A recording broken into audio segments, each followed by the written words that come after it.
Unión de Educadores de la Provincia de Córdoba, junto a los docentes en defensa de la educación pública. Construir la patria grande, un desafío del portal ALBA. Desde el 2004 difundimos principios de la Alianza Bolivariana.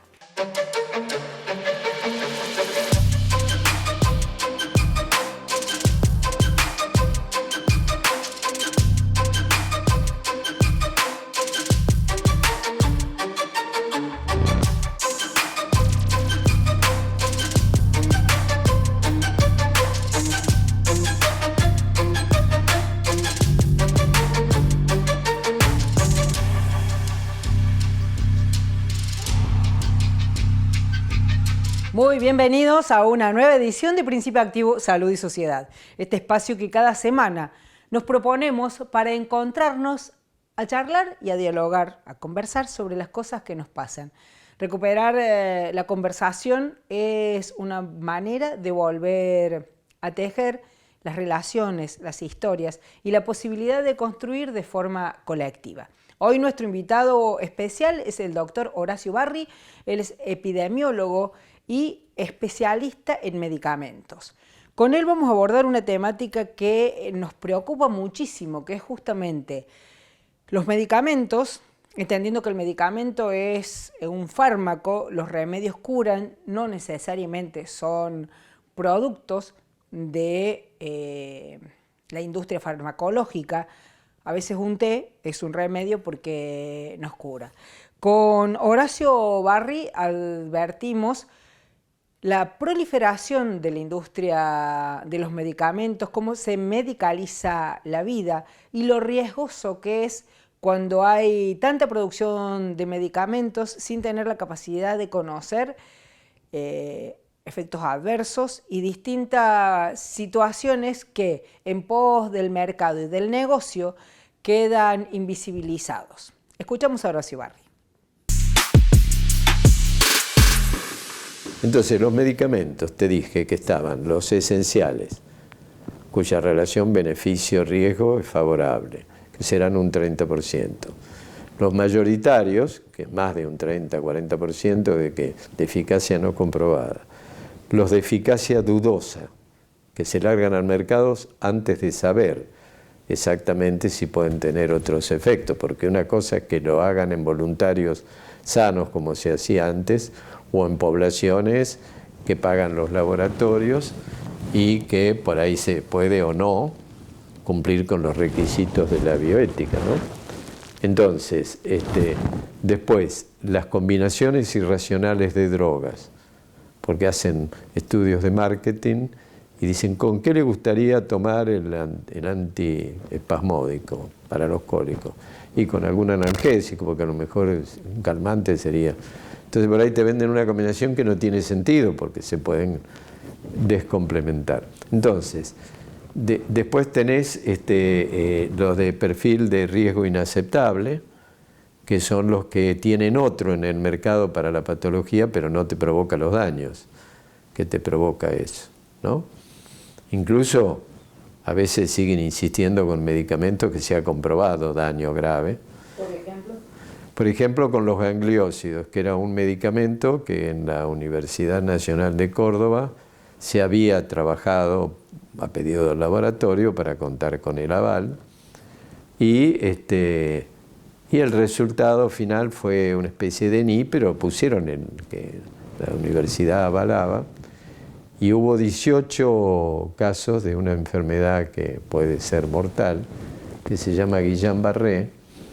Y hablando con algunos de los investigadores que todavía justificaban esa investigación, hablamos y le digo, pero escúchame, ¿dónde está la neutralidad de la ciencia? ¿Por qué no se avisó? Dice, no, porque era la vaca loca. Y sí, se hizo con vacas de acá también. ¿Te acuerdas de la vaca loca? La vaca esa que le daban de comer proteína. Bueno, entonces, el tema es un tema delicado, porque nadie puede decir, yo sé de todo. Un buen médico, ¿cuántos medicamentos puede saber? Aplicar bien. Pongámosle que en el mercado argentino hay 4.000 entre drogas, combinación. Pero ¿cuánto puede una persona como para hablar estos medicamentos sí sirven, no tienen daño. No más de 20 o 25. Entonces, el conocimiento del medicamento es un conocimiento de conjunto, no individual. En una conferencia que estaba dando un profesor catalán, un farmacólogo, a farmacólogos, profesores de farmacología, estaba escribiendo en el pizarrón y se da vuelta y dice: ¿cuántos medicamentos conocen a la perfección? Ustedes, los profesores, los especialistas. Incluso molecularmente, preguntó, ¿no? Silencio en la sala, una cosa. Y yo estaba al lado, yo estaba ahí, no soy farmacólogo, pero estaba ahí con ellos, habíamos armado juntos. Y estaba al lado del profesor titular de la Cátedra 1 de Buenos Aires. Y como nadie contestaba, dice: ¿hay alguno que conozca más de 3? Y el otro me dijo: es cierto, no conocemos más de 3, porque implica, por ejemplo, conocer las interacciones con otras drogas que esté tomando la persona. Ya es como el ajedrez, la multiplicidad de posibilidades que ocurren, a favor o en contra, superpuestos o efectos adversos. En el próximo bloque de Principio Activo Salud y Sociedad vamos a seguir dialogando con Horacio Barri para abordar un tema crucial que ha sido el centro de discusiones desde la pandemia para acá y que tiene que ver con las vacunas.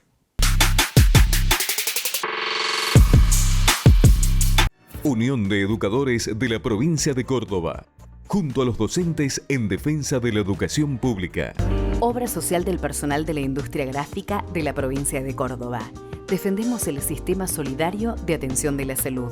La salud es un derecho, no un negocio. Tengo una propuesta súper interesante para ustedes. Carnes Vikingo, la mejor carne de las Sierras Chicas. Si vas por la E53, una parada obligada.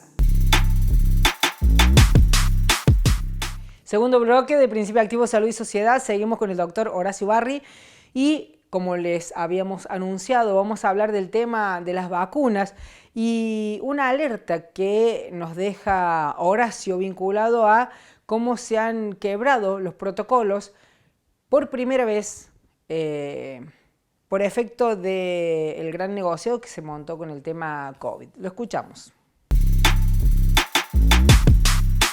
Cuando comenzó la guerra comercial de las vacunas, hubo un escrito lapidario de Gianni Tognoni, que es uno de los hombres que sabe más del tema, y decía: haber permitido la guerra comercial de las vacunas es la pérdida de fiabilidad de la ciencia, porque en vez de ayudarse, como fue cuando la polio, que se ayudaban Sabin, Salk, todos ellos, y se colaboraban, no había estupideces, acá se mentía, se ocultaba. ¿Con respecto a la vacuna del COVID? Sí, del COVID.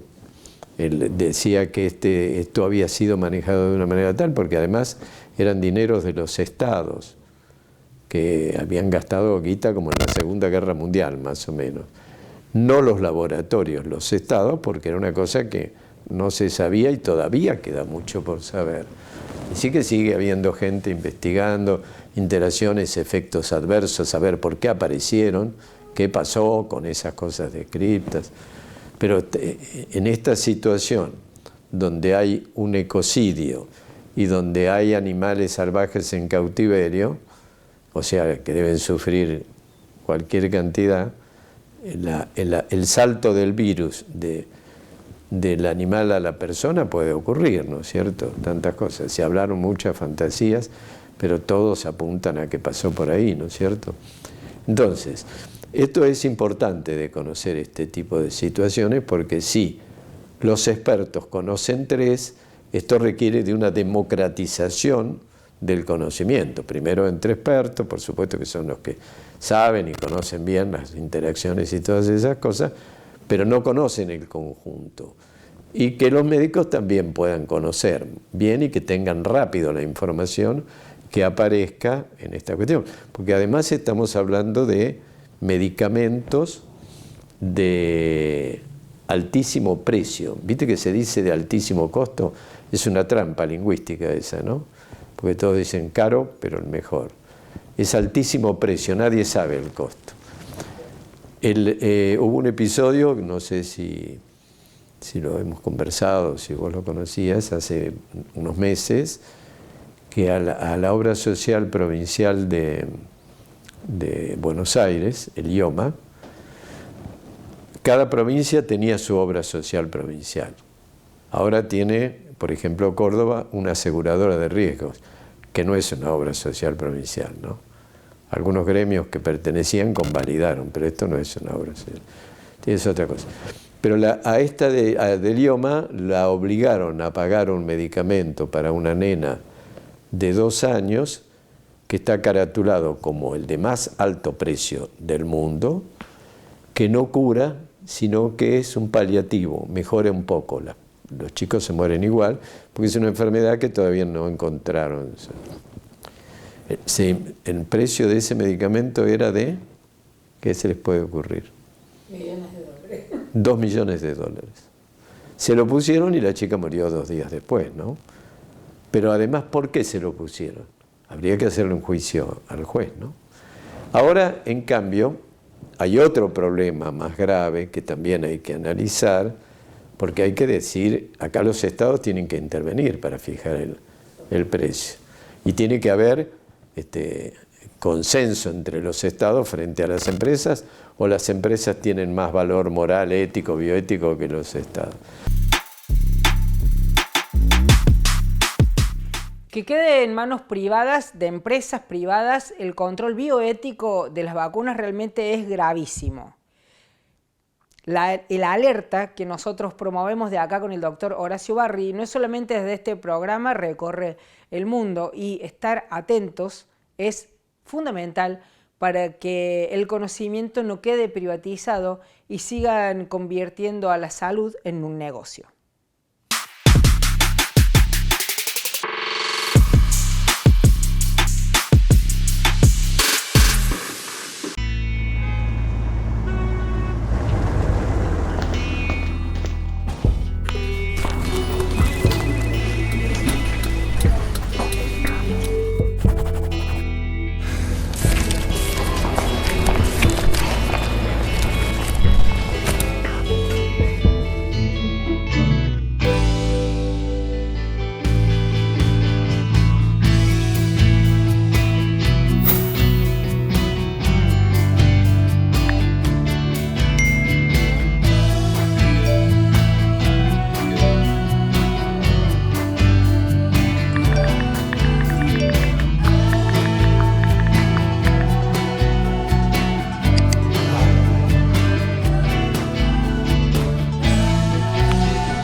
Unión de Educadores de la Provincia de Córdoba, junto a los docentes en defensa de la educación pública.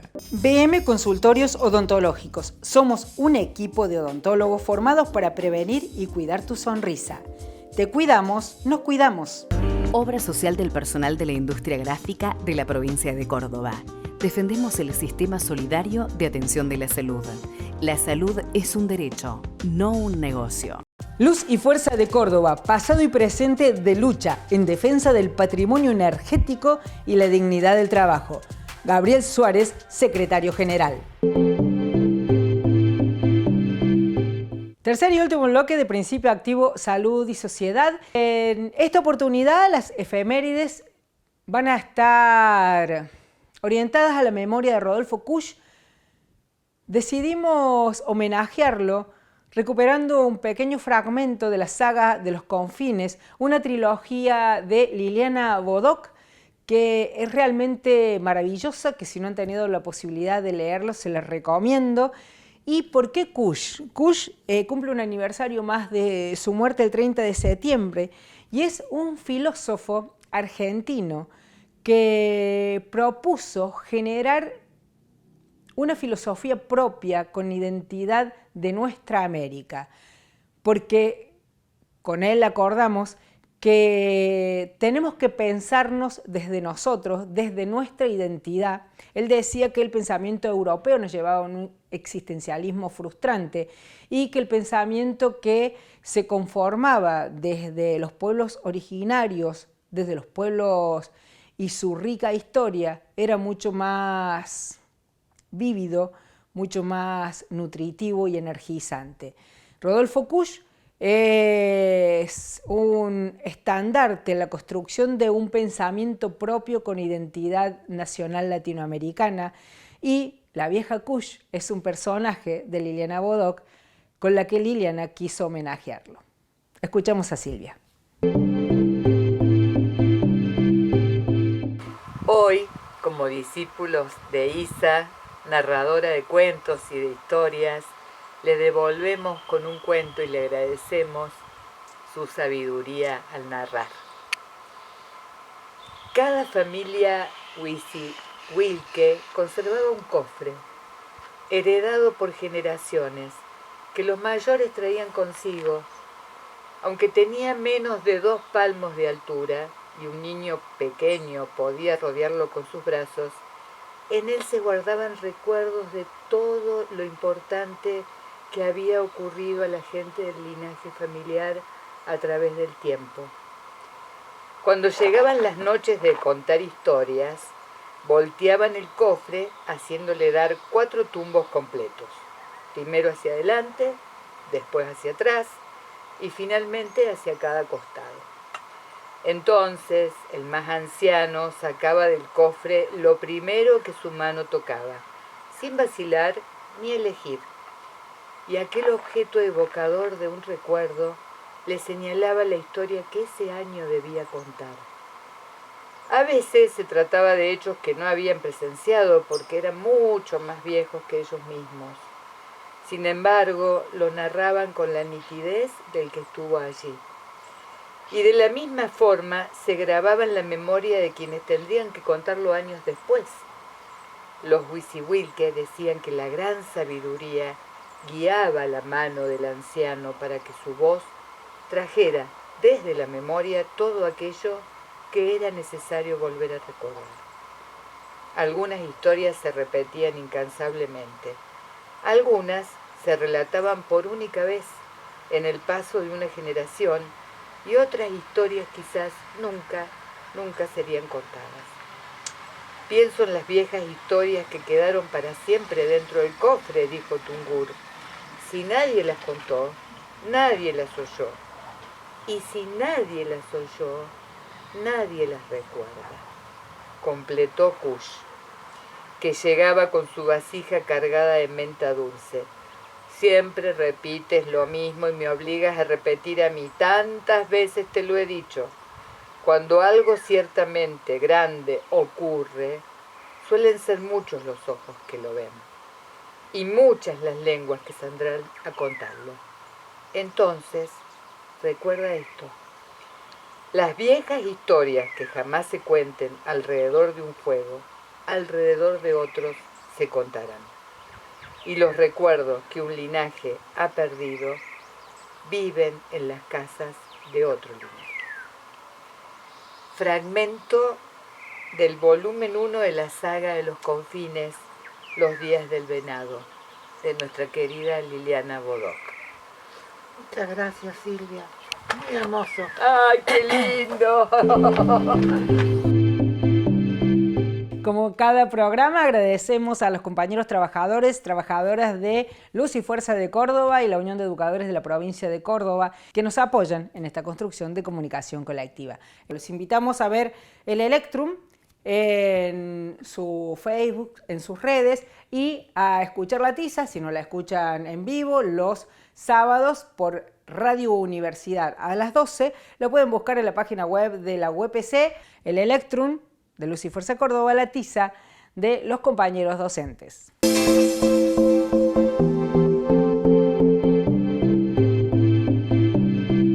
Durante todo el mes de octubre vamos a realizar en nuestro programa una campaña vinculada a la prevención del cáncer de mama, a la concientización sobre esta problemática que tiene una de cada 8 mujeres de nuestra patria.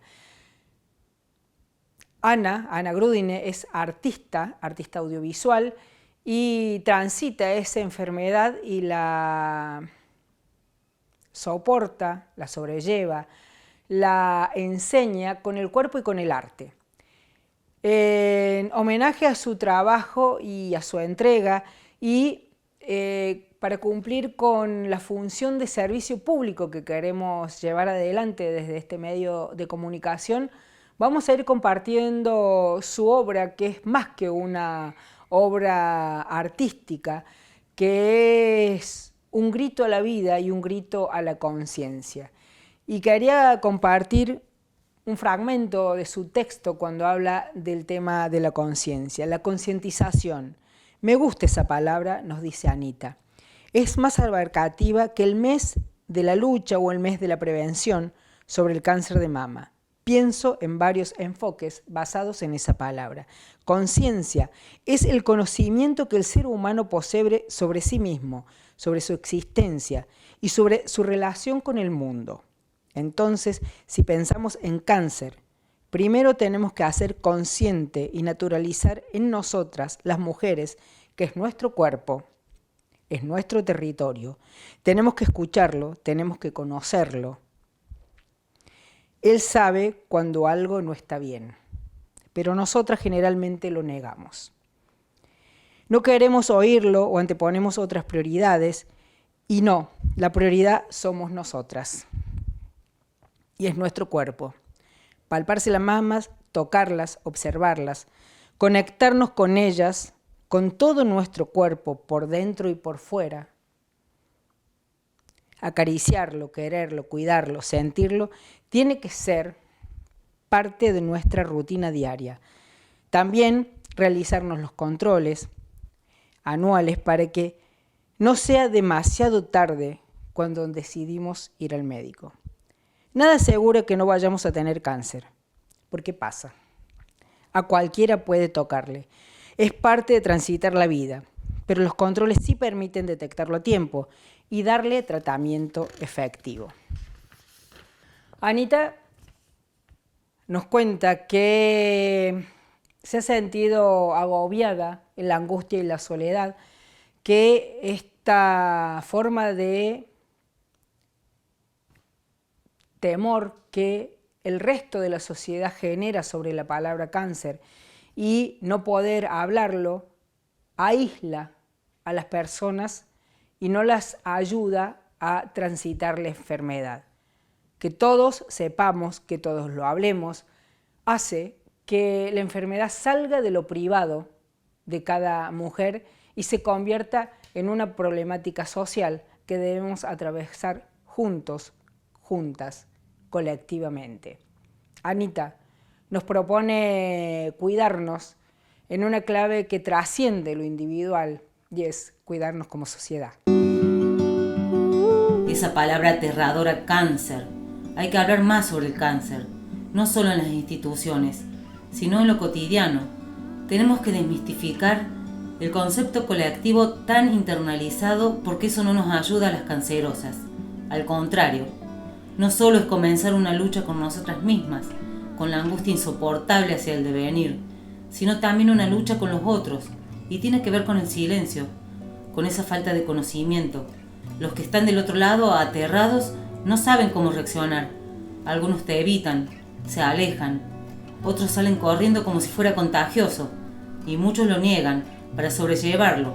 Si logramos sacarle toda esa carga informándonos, charlando, discutiendo, y al hacerlo un tema común a toda la sociedad, lo sacaría del lugar privado de las mujeres y estaríamos colectivamente más atentos a la concientización de esos controles, porque no es solo responsabilidad de las mujeres, nos atañe a todos.